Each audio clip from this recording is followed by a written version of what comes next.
All right, welcome to our next lesson here in our guitar series. Hope you've been enjoying it, that you've been getting some time to practice and really put into play these different things that we've been learning.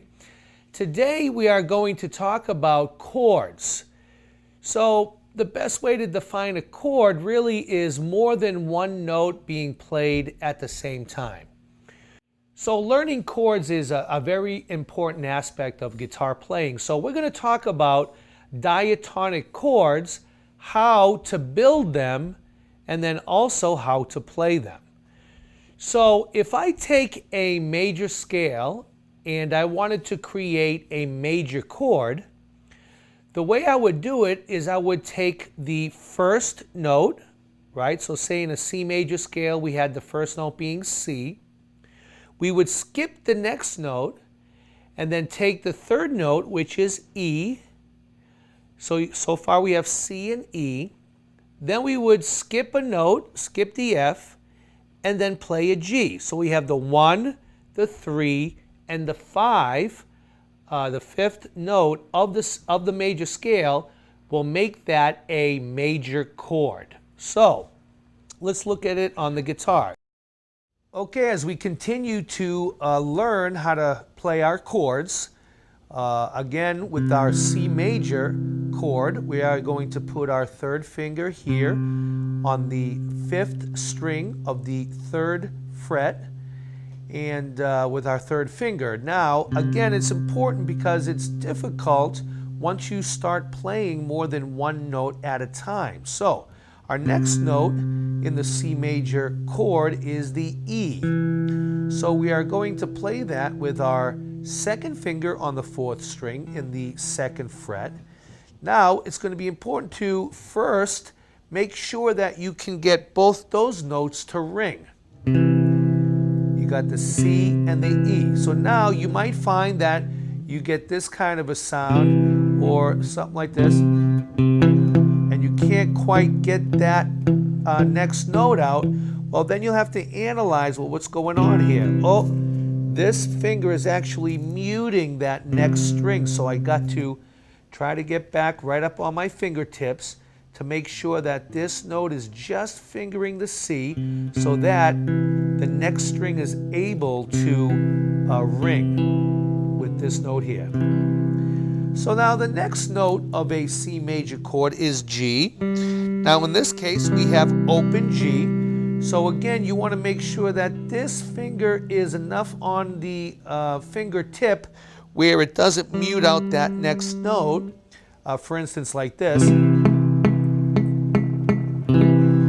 So if that happens, you want to analyze, oh, this is not on its fingertip enough because it's bent enough where it's muting that string. So you want to make sure that, again, on the fingertips, you're just playing that string and you're not leaning against any other string. So play each note separate.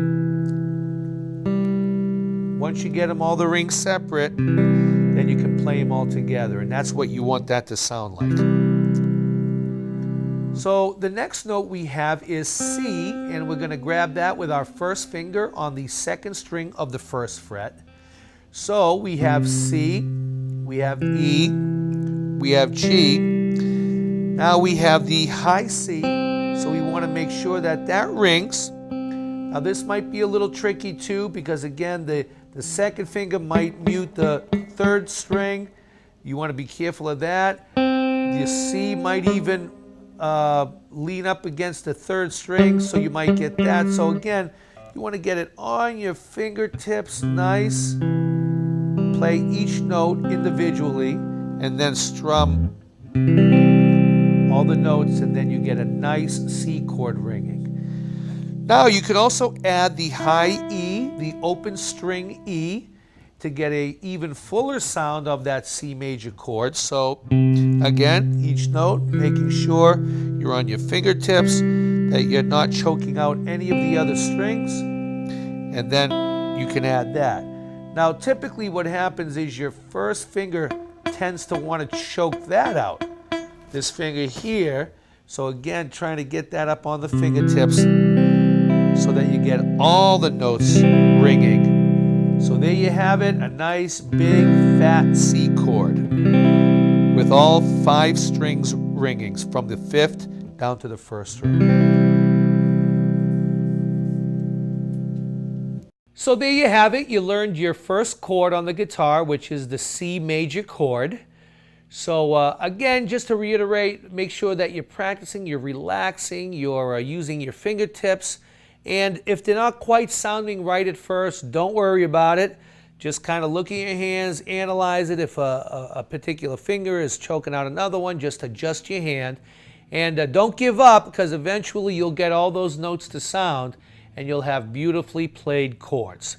So thanks for viewing this, and on our next lesson and the lessons to come, we'll be exploring more and more chords. So thanks.